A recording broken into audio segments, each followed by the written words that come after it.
type of usage. It's not a heavy usage of the light of the menorah. We said, nevertheless, you can't count money by using the light of the menorah as the source of light to count the money.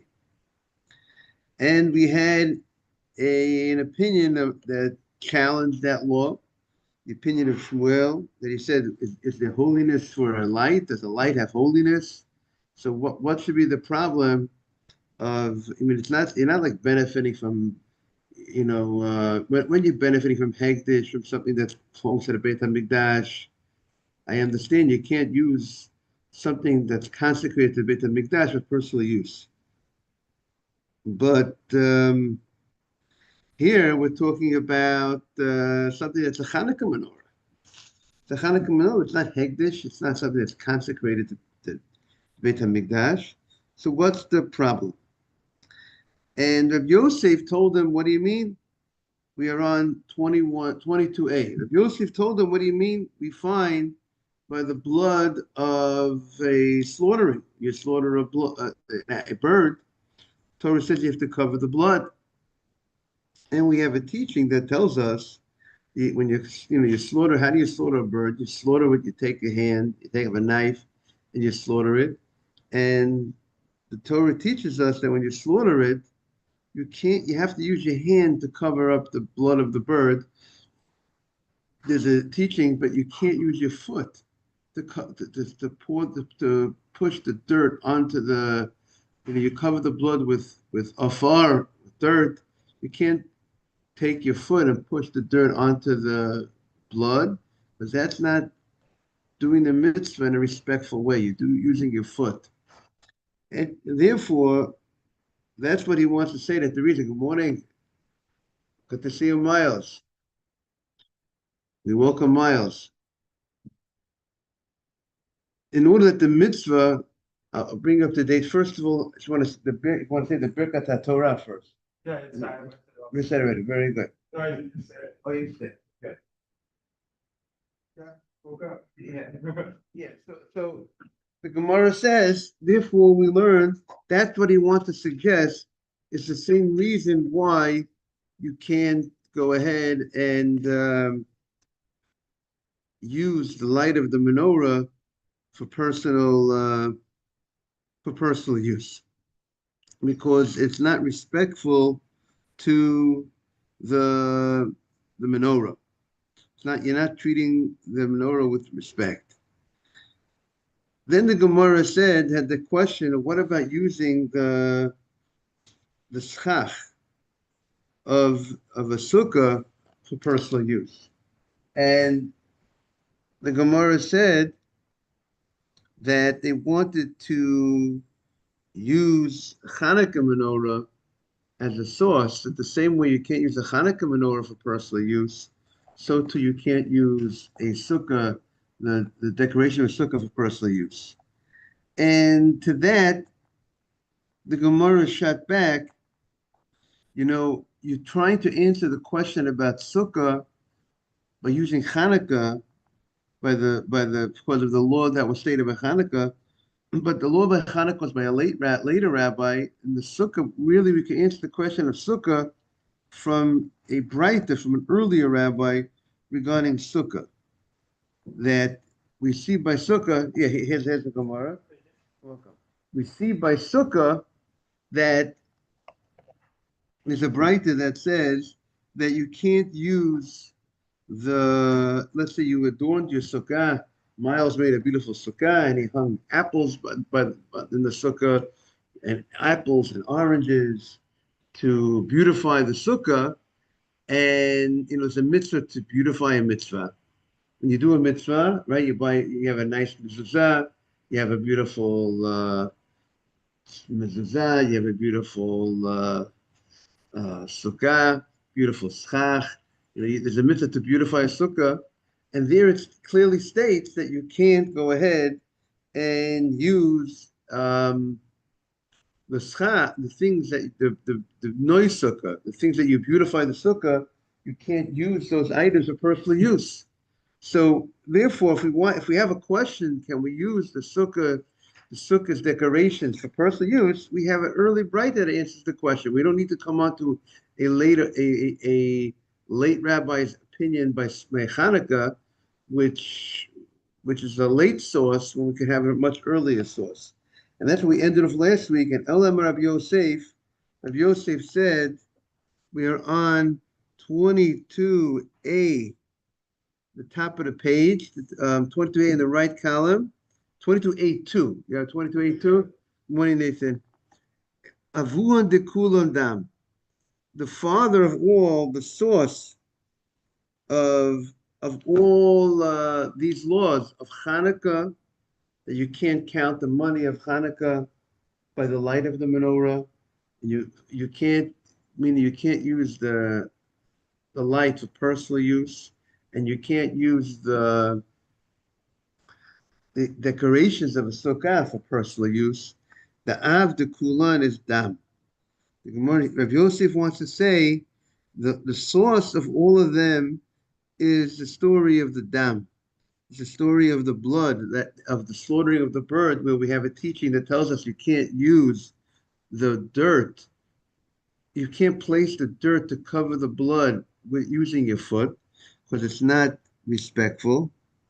And you have to do the mitzvah. We don't want the mitzvot to be something not respected by you. It's like, it's cheapened by you because, you use your foot. You just could cover the blood with your foot. So too, this Rabbi Yosef wants to say the prohibition to count your money by the light of the Hanukkah and the prohibition to use the decorations of the sukkah for personal use. Av de kulan, avuhan de kulan dam. The source is the blood. The source is the blood that teaches us that law. So if you want to know, how do you know you can't use the decoration of sukkah for personal use? Because of the teaching that you can't use, because it's denigrating, it's making the mitzvah not respectful, because if you're making it, you're taking it away from the holiness, it's not respectful. And we want the mitzvahs to be respectful. If you could just take a mitzvah and just remove the apple that you decorated the mitzvah for personal use, so that's not a respectful thing. But Tosfos asked the question that is the Gemara later on. The Gemara later on says that the reason why you can't use the beautification of the sukkah for personal use is because it was designated for mitzvah. Meaning it's a total different reason. It's not because that it's not respectful. Good morning, Asaf. It's not because it's not respectful for the sukkah that you go ahead and you take the schach for personal use, the apples. It's because it was designated for mitzvah. So that is the question that Tosfos asks. Make your sukkah as nice as possible. Bring fine silver and bring your red bread, put it on the wall of your sukkah. That's a decoration of the sukkah, but you plan on bringing it back into your house. Yeah, but the question is during the duration. But if you put it there for sukkah purposes, so during the duration of the sukkah, the holiday, you shouldn't be able to use that. You shouldn't be able to take that painting and bring it into your house and use it personal use. Right. After sukkah, when we all will agree that after the holiday, you could use it for personal use.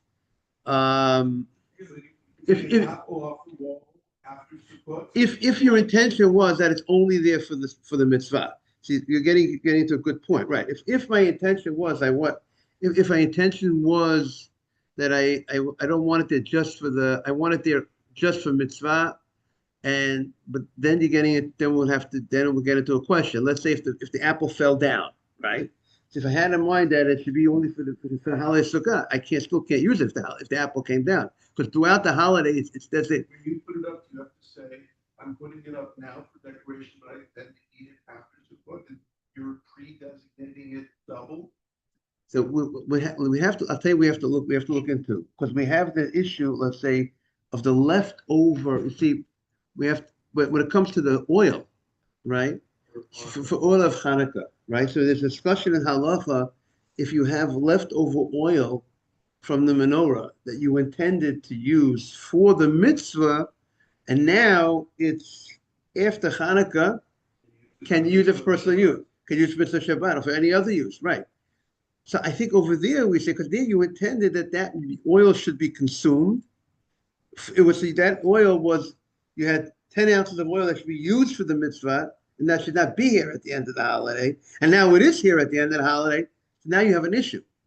So therefore it's brought down at we'll have to look up the halacha, but it's brought down. The best thing is you have in mind, I want whatever menorah oil that I'm placing in the menorah should be used.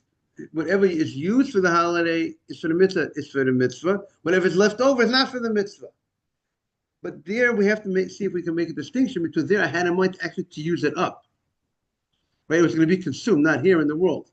But your case of the painting, or your case of something that it's clear that it's very clear that it wasn't going to be used up, it wasn't going to be consumed. It was only there for the duration of time. So that might be obvious that it was never intended to be there permanently. Again, it's something that has to be, looked at. Yes, Moses, you want to say something on that subject?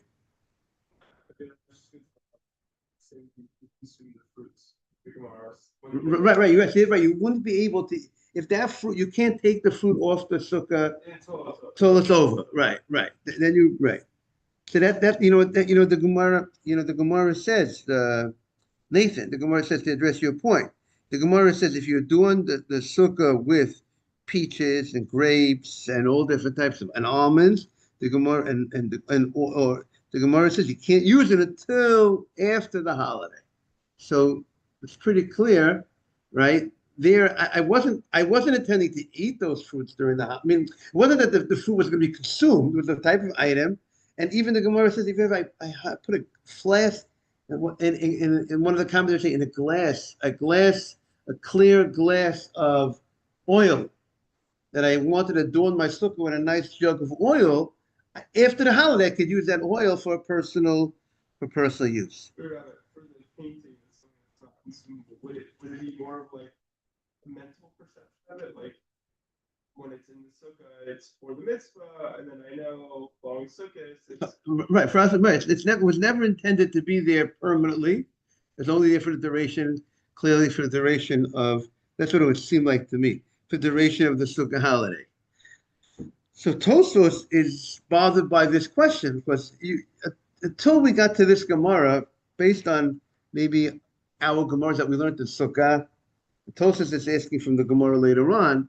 There seems there's a different law going on but why the decorations can't be used for personal uses, because it's designated for the mitzvah. So when it's designated for the mitzvah, it's not about because it's not respectful for the mitzvah. It's designated for mitzvah, and you can't use it for personal. It's called mukseh. It's like designated for that mitzvah, and so Tosfos answers that we need both reasons to prohibit the decorations of the sukkah. Why? Because he says mukseh. He says would only be on Shabbat and Yom Tov. On Shabbat and Yom Tov, I can't handle the item. It's designated for the mitzvah. But on Chol Hamoed, maybe I would be able to handle it. But comes the second reason of it's not respectful for the mitzvah, I can't move it even, I can't take it for personal use, even on non-Chol Hamoed. And the reason of desecrating not respectful for the mitzvah would only apply only for decorations of a sukkah that are still hanging there. But what about decorations that fell on Shabbat and Yom Tov? Okay, we have to see, then it's not there anymore. So you would have said that it's not a problem. Okay, we have to see more about this answer, but let's just keep the question. It's a great question for now. Maybe tomorrow go more into. I see there's multiple answers for this question. So we have two reasons that are given why you can't use the schach for personal use. Either it's because it's designated for mitzvah, or it's because It's not respectful for the mitzvah. So we'll have to see more tomorrow. Try to analyze that more tomorrow. Itma, let's go to the Gemara. The Gemara now is on 22a2. Itma. Rav Omar ein madlikin mener lener. Rav says you cannot light from one Hanukkah candle to another Hanukkah candle.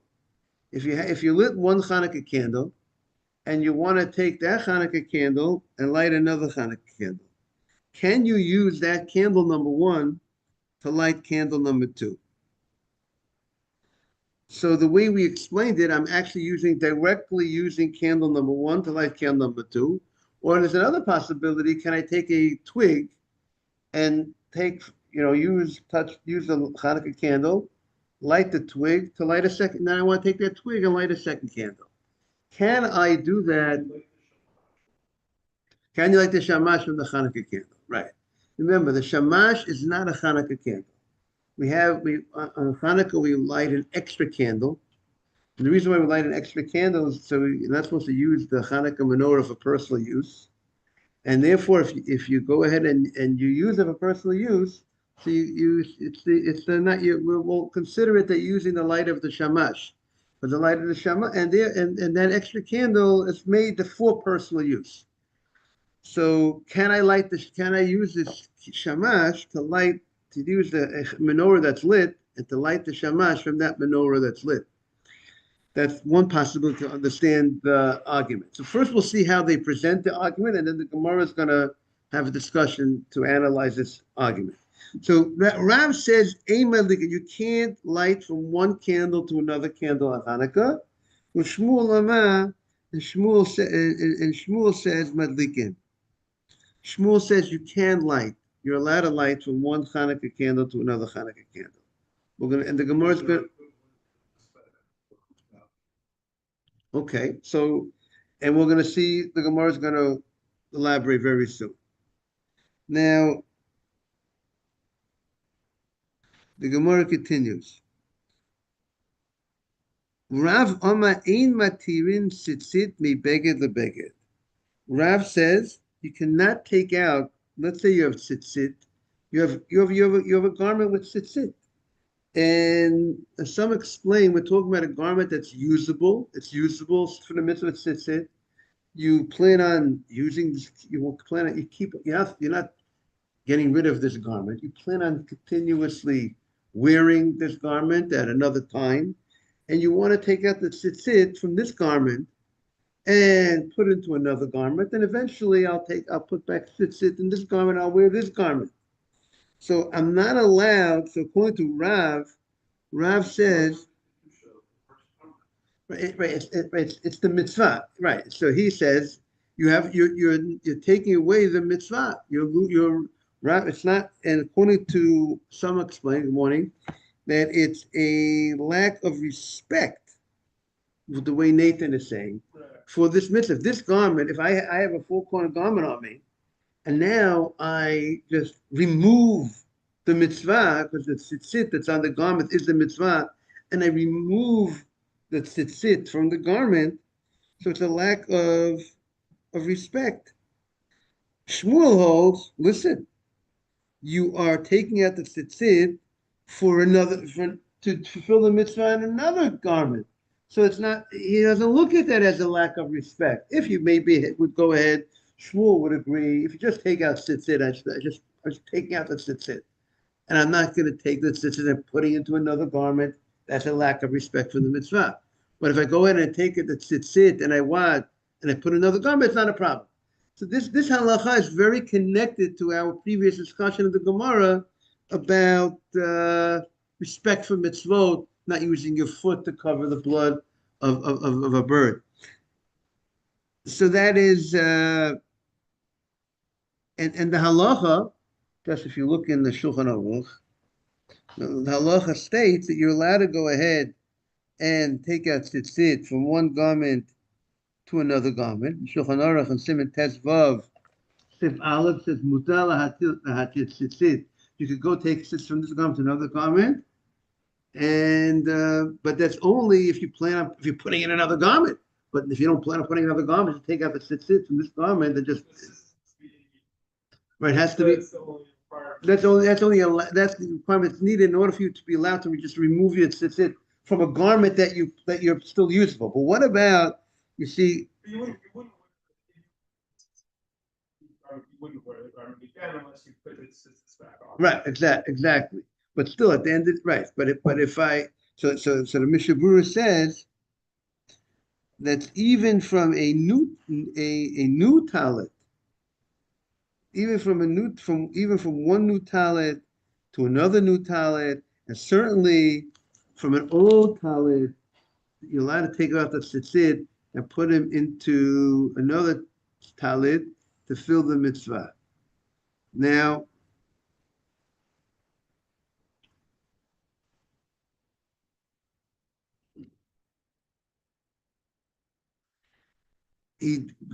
now what else does he say?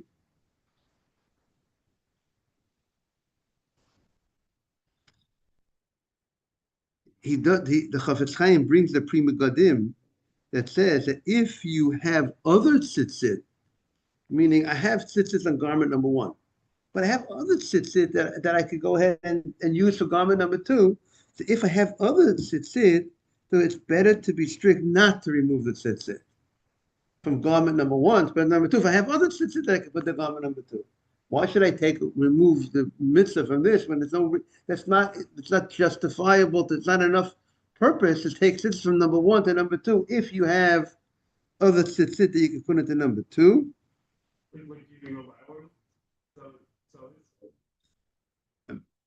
So that's the question. I don't know if you're going to say you should go ahead and buy it. Maybe that's not may not be called. Do you have it? What? The third garment, maybe it's already missing one set of strings, so you have 3 extra pairs of strings you can use as replacement parts. But you would need all 4 of this. Let's say you bought the garment number 1 and you found it's missing one, or it got clipped, and as a result, the back of the great is inserted, and you have extra on garment number 3 because it also lost a pair in the wash. Okay. So now you take from spares from number 3 and perfect number 1.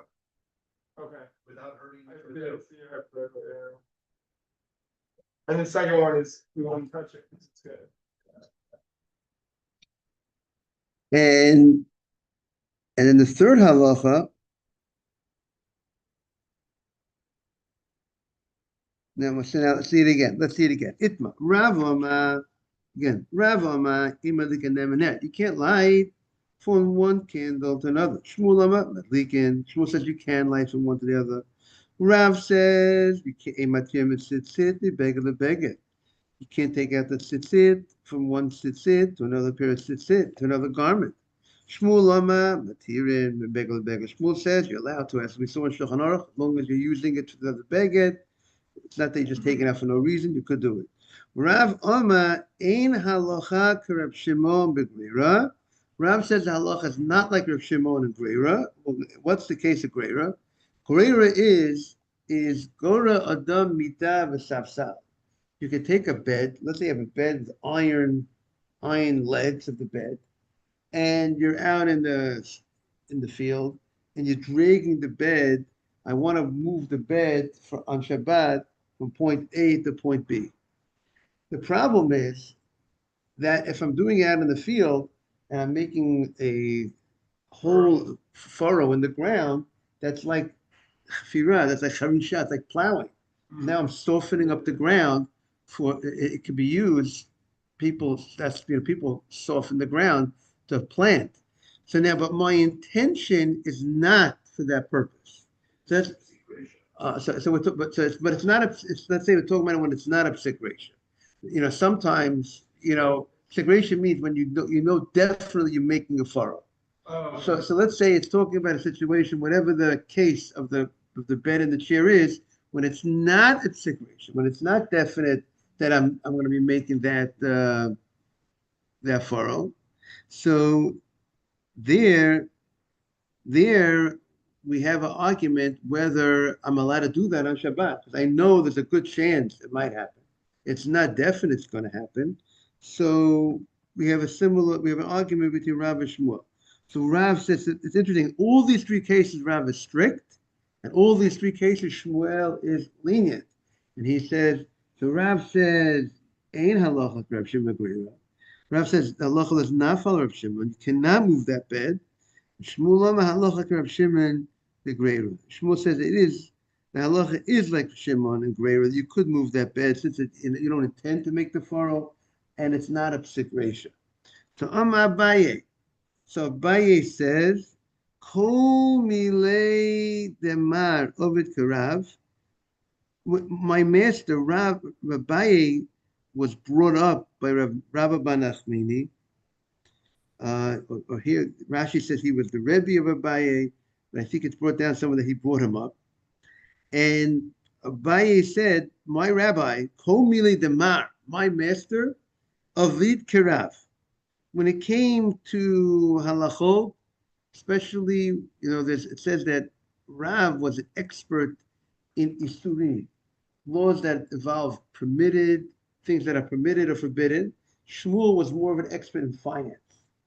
In the laws that deal with finance, he was more of the expert, and therefore generally, when it comes to financial matters, the law follows Shmuel. When it comes to isurim, things that are permitted or not permitted, it comes to Rav. However, and that's here he just says regarding everything. It seems like it sounds like his rabbi Rabbi Nachmani held like Rav in all matters. That's what it seems like, because it says he did like Rav, except three matters he did like Shmuel. Levad mehani talat avik Shmuel. These three that we just mentioned, Shemadlikim, he allowed Miner Lena, you can light from one menorah to another, one light to another, Matim Beged lebeged. You can go from one garment to another garment. You can take out the tzitzit. Now the Gemara asks the question. What is that question? Right. And now the Gemara asks the question, what is the case of Greira? The Tanya, we learned in a Braita. Say it again. Greira is choice. The word is Greira, not Greira, Greira. Gorer is dragging. The Tanya, Reb Shimon Omer, Gorer Adam Mita. Reb Shimon says you could drag a bed. Kisei v'savsal. You could drag, it's a clear miles, right? You could drag a bed, a chair, a bench, a couch, and you don't have to be concerned of the fact that you might make a furrow, and it might be as long as you don't have in mind to make this charetz. You're not intending, you're not saying, you know what, I want to drag it, I'm very happy. I'm looking, I need a furrow, and I wanted to make a furrow. I want to make a furrow. You want to make a furrow with that, even though you don't know for sure you're going to make a furrow, but if that's your intent to make a furrow, you're no good. So you can't do it. Yes. So I think told can't spit on the ground for the Shabbos because it may On grass, you said. Well, I think from like the sidewalk, because they said there's like a risk that it might seep into the ground and help it grow. I don't think that would apply. I don't think people should spit anywhere. The weekday or Shabbos. Just technically. Okay. Well, I go play baseball, so it's whatever. No problem. It's instilled in it. And the old shul says tubes. Right. Okay, but at least in our days, I think. Okay. I'm not putting down the old people yet. So, it's said to make the plants grow. I'm just trying to clear my route. Right, but when Nathan brought up a word called psik resha, if you know it's going to happen, so then maybe we don't want to do something that you know it's going to happen. Is it possible that it will evaporate before it? Yeah. I don't know what your state, I don't know there should be a problem on a sidewalk. It's not grass. The question would be, grass would be more of the issue. That's what I would think. No, it's, So usually it's. right, even if you don't, that, I don't want, I have grass, I want to wash my hands if I'm, until I am, but if I'm washing it over grass, I don't want it to grow, but I know it's happening. What? Right, but I know it's gonna happen. That's called a sick ratio. I don't intend for it to happen, but I know it's gonna happen. Thank you, Nick. Going upstairs, everybody. We're gonna go diving upstairs. Thank you very, have a great day, everybody. Thank you for joining.